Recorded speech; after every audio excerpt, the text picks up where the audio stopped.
हम भारत के लोग, जो हमारे संविधान की प्रस्तावना है, इन 4 शब्दों में भारत की ताकत और महानता छुपी है। न कोई जात, न धर्म, न भाषा, न पहराव, सिर्फ हम भारत के लोग। इसी में ही हमारी पहचान है और इसी में हमारी गरिमा बसी हुई है। पर पिछले कुछ सालों में इस पहचान को, इसी ताकत को धर्म की राजनीति से कमज़ोर बनाया गया है। आज 2024 के बजट पर बात करने के लिए आपने मुझे मौका दिया। मैं थोड़ा आपको इतिहास में ले जाना चाहती हूँ। हम सब जानते हैं और पूरा विश्व ये मानता है कि कुछ शतकों पहले भारत सोने की चिड़िया थी। उस समय जीडीपी और इस प्रकार की चीज़ें नहीं थी, पर भारत इकोनॉमिकली और कल्चरली विश्व की एक महाशक्ति थी। और हम ये भी जानते हैं कि भारत में शूरवीरों की कोई कमी नहीं थी। बावजूद इसके मुट्ठी भर हमलावरों ने हमें कई बार लूटा, और न सिर्फ लूटा, हमें सैकड़ों साल गुलाम बनाए रखा। ऐसे क्यों हुआ? पहले मुगल, फिर अंग्रेज ने भारत पर राज किया। ये वो कर पाए क्योंकि सोना, चांदी, हीरे, जवाहरात, पैसे की कोई कमी नहीं थी। लेकिन कमी सिर्फ एक बात की थी, और वो थी सामाजिक एकता की। धन, दौलत, ताकत कुछ मुट्ठी भर राजाओं और समाज के ठेकेदारों के पास थी। 90% समाज प्रताड़ित था, और मैं ये कहूँगी कि जानबूझकर इन्हीं समाज के ठेकेदारों के द्वारा देश गरीब रखा गया था। आज हमारा देश दुनिया की 5वीं लार्जेस्ट इकोनॉमी है, और मुझे ये उम्मीद ही नहीं बल्कि पूरा विश्वास है कि हम जल्द ही दुनिया की पहले नंबर की इकोनॉमी बनेंगे, क्योंकि इसके प्रगति की मजबूत नींव स्वतंत्रता के बाद के सरकार ने रखी थी। पर इसी के साथ आज हम सामाजिक तौर पर जात, पात, धर्म की शाखाओं में बिखरते जा रहे हैं, कमज़ोर होते जा रहे हैं। फाइनेंशियल इनइक्वालिटीज़ बढ़ती जा रही है। पैसा और सत्ता कुछ चंद ठेकेदारों के पास संचित हो रहा है, या मैं ये कहूँगी कि सत्ता की लालसा में ऐसा करवाया जानबूझ के जा रहा है। मेरी ये सब बातें कहने का तात्पर्य यही है कि समाज की प्रगति सिर्फ मजबूत इकोनॉमी से ही नहीं, समाज की एकता में है, और हमें इतिहास में हुई गलतियों को दोहराने से बचना चाहिए। बीजेपी पिछले 1 दशक से सत्ता में है, पर इनके मुताबिक आज भी हिंदू खतरे में है। क्या ये हकीकत है, या फिर बीजेपी हिंदुओं को इस डर में रखकर अपनी राजनीति चमका रही है? आप बताएं, जो संस्कृति हजारों साल गुलामी के जंजीर में जकड़ी पड़ी है, रहने के बावजूद जिंदा है, जिंदा ही नहीं सारे विश्व में अपना डंका बजा रही है, वो खतरे में कैसे आ सकती है? पर फिर सोचने पर मुझे महसूस होता है कि बीजेपी और उनकी नीतियां की वजह से हिंदू खतरे में है। एक नदी के बहाव की तरह बहती चली आ रही हमारी हिंदू संस्कृति है। सामने आने वाले हर कट्टरता के पहाड़ों को काटते हुए, हर पत्थर के सेंध लगाते हुए वो बह रही है। उसके बहाव को ना कोई तलवार काट सकती है, ना ही कोई पहाड़ रोक सकता है। पर आज दुर्भाग्यवश उसी नदी के बहाव रोककर कट्टरता में ढालने की कोशिश की जा रही है, और मैं समझती हूँ कि यही भारतीय संस्कृति के पतन का कारण बन सकता है। अध्यक्ष महोदय, डॉक्टर बाबा साहेब अम्बेडकर ने बनाए गए संविधान के बदौलत पिछड़े और दलित वर्ग को आरक्षण के जरिए समाज में स्थान और सम्मान मिला, पर आज वह आरक्षण भी इनके नजरों में खटक रहा है। इसीलिए सभी सरकारी और निम्न सरकारी कंपनीज का प्राइवेटाइजेशन करके इनडायरेक्टली आरक्षण खत्म करने का षड्यंत्र बीजेपी कर रही है। स्पीकर सर, इनके मुताबिक गए 2014 के पहले कोई भी अच्छा काम देश में नहीं हुआ, और कुछ महानुभावों के मुताबिक देश आज़ाद ही 2014 में हुआ। खैर, आप कितनी भी कोशिश कीजिए, लेकिन इस सच्चाई को नहीं झटला सकते कि आज जो भारत चांद पर पहुंचा, उसकी नींव इसरो के रूप में पंडित नेहरू जी ने रखी थी। 2014 से बीजेपी अपने झूठे प्रोपेगेंडा से कांग्रेस की लेगेसी को मिटाने की पुरजोर कोशिश कर रही है, पर इनकी लाखों नॉन बायोलॉजिकल कोशिश के बावजूद दुनिया इस देश को नेहरू गांधी का देश ही मानेगी। ये दुनिया की किसी भी कोने में जब जाते हैं तो इनको गांधी जी के प्रतिमा के सामने ही नतमस्तक होना पड़ता है। ऐसी सरकार और ऐसे वित्त मंत्री से हम क्या उम्मीद करें, जो प्याज के बढ़ते दाम के सवाल पर कहती है कि दाम बढ़ते हो तो बढ़ने दो, मैं प्याज नहीं खाती। स्कूल कॉलेज के फीस बढ़ते तो बढ़ने दो, हम शिक्षा नहीं भक्त बढ़ाते हैं।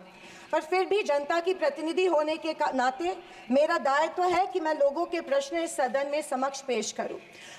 अध्यक्ष महोदय, पंतप्रधान किसान सम्मान योजना के बारे में मैं बोलना चाहती हूँ। पंतप्रधान किसान योजना के माध्यम से किसानों को सालाना 6,000 रुपए दिए जाते हैं। 2,000 रुपए 3 इंस्टॉलमेंट्स में दिए जाते हैं।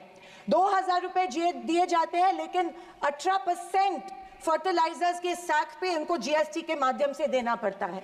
एक किसान एक साल में कम से कम 1 लाख के फर्टिलाइजर खरीदता है, तो आप 6,000 रुपए देते हो लेकिन 18,000 उनसे लेते हो। ये किस तरह की नाइंसाफी हुई उस किसान पे?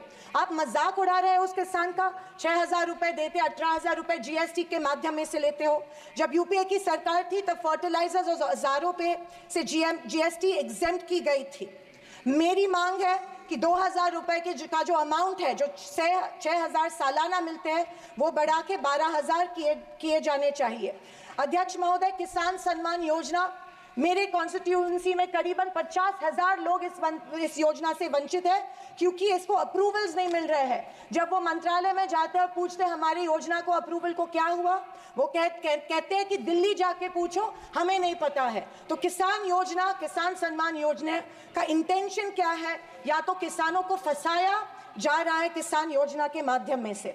अध्यक्ष महोदय, फसल बीमा योजना, महाराष्ट्र में, पश्चिम महाराष्ट्र में शोलापुर, सांगली, सातारा, कोल्हापुर में उड़द दाल और अरहर की दाल यहाँ पे उगाई जाती है, लेकिन फसल बीमा योजना मिलती है सिर्फ बाजरा, मक्का और सोयाबीन के लिए। आपके माध्यम में से मैं फाइनेंस मिनिस्टर से गुजारिश करती हूँ कि अरहर और उड़द के लिए भी फसल बीमा योजना के फॉर्म एक्सेप्ट किए चुके हैं, भर दिए हैं, लेकिन फसल बीमा योजना मिल नहीं रही है। अध्यक्ष महोदय, पंतप्रधान आवास योजना, आदरणीय फाइनेंस मिनिस्टर जी ने कहा कि एडिशनल 3 करोड़ हाउसेज, घर यहाँ पे इंक्रीज करके इस बजट में दे रहे हैं, लेकिन पंतप्रधान आवास योजना का टारगेट अभी तक महाराष्ट्र को नहीं मिला है, क्योंकि ये योजना जो है गांवठान जमीन पे घर बांधे जाते हैं, लेकिन असलियत ये है कि गांव में गांवठान जमीन है ही नहीं। जब कलेक्टर के पास जाते हैं तो कहा जाता है कि गांवठान जमीन नहीं है, गायरान जमीन ढूंढ के लाओ, हम आपको पीएम आवास योजना देंगे। अभी गांवठान जमीन लाएंगे कहां से? तो आपके माध्यम में से मैं फाइनेंस मिनिस्टर को रिक्वेस्ट करती हूं कि सारे कलेक्टर्स, डिस्ट्रिक्ट कलेक्टर्स को आदेश दे कि जितनी भी गावरान जमीनें हैं गाँव में, उनको गांवठान करके पंतप्रधान आवास योजना लोगों को लागू की जाए और सारे जो पेंडिंग प्रपोजल्स हैं वो एक्सेप्ट किए जाए। और मेरी आपसे ये गुजारिश है कि 1,40,000 रुपए इस योजना के लिए मिलते हैं, ये बहुत टुटपुंजी है, इसके लिए 2,50,000 दिए जाए पंतप्रधान आवास योजना के लिए। अध्यक्ष महोदय, मुद्रा लोन 2014 में प्राइम मिनिस्टर ने बड़ी एम्बिशियसली मुद्रा लोन की घोषणा की थी। कल फाइनेंस मिनिस्टर ने इसकी जो राशि है 10 लाख से लेके 20 लाख की, लेकिन मुद्रा लोन उस पीरियड में उन्हीं लोगों को मिले जिनकी सिफारिशें बीजेपी के कार्यकर्ताओं ने की थी, जबकि सामान्य आदमी जो है, आम आदमी जो है, उसको ये लोन नहीं मिला था। सिर्फ कुछ चंद लोगों को ये लोन दिया गया था। मेरी ये मांग है कि कोरोना के टाइम पे जो लाभार्थी मुद्रा लोन का कर्ज फेर नहीं पाए, उनके लिए जैसे अपने अदानी अंबानी के लिए कर्जा माफ किया है, वैसे इन लाभार्थियों के लिए भी कर्जा माफ किया जाए, तुरंत माफ किया जाए मुद्रा लोन का जो परत फेर करने का कर्जा है। आदरणीय अध्यक्ष महोदय, माइक्रो फाइनेंस और चिट फंड्स जो दिए जाते हैं हमारे सेल्फ हेल्प ग्रुप्स को, बीड़ी कामगारों को, पावर लूम वर्कर्स को दिए जाते हैं, हमारी काफ़ी सारी महिलाओं को दिए जाते हैं, लेकिन ये माइक्रो फाइनेंस और चिट फंड्स पे के ऊपर रेगुलेटरी अथॉरिटी नहीं होती है, इसीलिए ये बेहिसाब इंटरेस्ट इन लोगों से, गरीब लोगों से लेते हैं। अध्यक्ष महोदय, मुझे इस बात का दुख हो रहा है कि कल के बजट के स्पीच में हमारी अन्न धान्य सुरक्षा योजना जो है, अन्न सुरक्षा योजना जो यूपीए सरकार ने लाई थी, उसके बारे में फाइनेंस मिनिस्टर ने कोई जिक्र नहीं किया। पिछले 10 साल से हमारे देश का जो गरीब है उसको, एपीएल कार्ड धारक को अन्न धान्य योजना का लाभ नहीं मिल रहा है। 10 साल से करोड़ों लोग इस योजना से वंचित रह रहे हैं, भूखे मर रहे हैं, और जैसे शैलजा जी ने कहा था, कुपोषण का प्रमाण जो है हमारे देश में बढ़ रहा है। गरीब लोगों से जानबूझ के एक form, give up subsidy form जानबूझ के भरा जा रहा है, उनको बिना बताए कि अगर ये फॉर्म आप भरेंगे तो आपकी फूड सब्सिडी कट हो जाएंगी। ये जबरदस्ती उनसे ये फॉर्म भरवा रहे हैं ताकि उनको इस योजना जो कि कांग्रेस की योजना थी उसका लाभ न मिले और इसके वजह से ढेर सारे लोग भूखे हमारे देश में मर रहे हैं। मैं फाइनेंस मिनिस्टर से ये गुजारिश करती हूँ कि APL कार्ड धारक को तुरंत इस योजना का लाभ मिला जाए और सारे के सारे जितने भी लोग हैं उनको धान मिला जाए। अध्यक्ष महोदय, कल के स्पीच में आंध्र प्रदेश और बिहार के ऊपर बहुत प्यार जताया गया। मुझे उस बात से कोई कंप्लेंट नहीं है, पर महाराष्ट्र से इतनी नफरत क्यों नहीं महाराष्ट्र की तरफ उतना ही प्यार जताया गया जो बिहार और आंध्र प्रदेश के जताया गया? क्योंकि उनको पिछले लोकसभा में कम सीटें मिली, या शायद उनको अंदाजा आया कि आने वाले इलेक्शन में उनको वो चुनाव हारने वाले हैं। मैं वित्त मंत्री को बताना चाहती हूँ कि महाराष्ट्र में हिंदवी स्वराज की नींव महाराष्ट्र में रखी गई थी। कणखर देशा, राकट देशा, दगडाचा देशा, महाराष्ट्र देशा, ये हमारे प्यारे महाराष्ट्र के बारे में कहा जाता है। लेकिन अफसोस है कि महाराष्ट्र की तरफ कोई ध्यान नहीं दिया जा रहा है, सिर्फ महाराष्ट्र का इस्तेमाल किया जाता है। अध्यक्ष महोदय, रेलवेज के बारे में बोलूं तो रेलवेज में स्लीपर कोच की संख्या जो है वो कम कर रहे हैं और फर्स्ट क्लास और सेकंड क्लास की संख्या बढ़ा रहे हैं। देश का जो आम गरीब आदमी है वो स्लीपर कोच से ट्रैवल करता है, वो फर्स्ट क्लास और सेकंड क्लास से नहीं किया जाता है। मैं आपके माध्यम में से मेडन स्पीच माध्यम में से गुजारिश करती हूँ कि स्लीपर कोचेस की संख्या बढ़ाई जाए। अध्यक्ष महोदय, मेरी शोलापुर के कुछ मांगे रखती हूँ और मैं समाप्त करती हूँ। हमारे शोलापुर में एयरपोर्ट है लेकिन एयर सर्विस नहीं है। उड़ान स्कीम में आया गया है लेकिन जानबूझ के वहाँ पे जो चिमनी थी, ऑब्स्ट्रक्शन था, वो तोड़ा गया, लेकिन अभी तक वहाँ पे एयर सर्विस शुरू नहीं है। बोरामनी एयरपोर्ट है, वहाँ पे इंटरनेशनल एयरपोर्ट के लिए फंड्स एक बार दिए गए लेकिन फिर फंड्स नहीं दिए गए। मैं वित्त मंत्री से गुजारिश करती हूँ कि बोरामनी एयरपोर्ट के लिए फंड्स दिए जाए। मंगावेड़ा जो हमारा तालुका है, वहाँ पे जो इरिगेशन स्कीम है, वहाँ के 35 गांव जो है वो पानी से वंचित है। मैं विनती करती हूँ कि वो गांव के लिए भी आप इरिगेशन स्कीम जल्द से जल्द अप्रूव करें। अंत में मैं यही कहना चाहती हूँ कि बीजेपी विपक्ष की अवहेलना कर रही है कि हमें इतनी सीट्स मिली, जनता ने अस्वीकार किया, पर आपके 400 पार का क्या हुआ? पर मैं उनसे कहना चाहूँगी कि हम स्वीकार करते हैं कि सरकार बनाने के लिए पर्याप्त सीट्स नहीं जीत पाए। हाँ, हम हमारी बातें जनता को बेहतर तरीके से शायद नहीं समझा पाए, लेकिन ये भी कहना चाहूँगी कि हार गए तो क्या हुआ, झोला उठा के चल नहीं देंगे, यही डटे रहेंगे।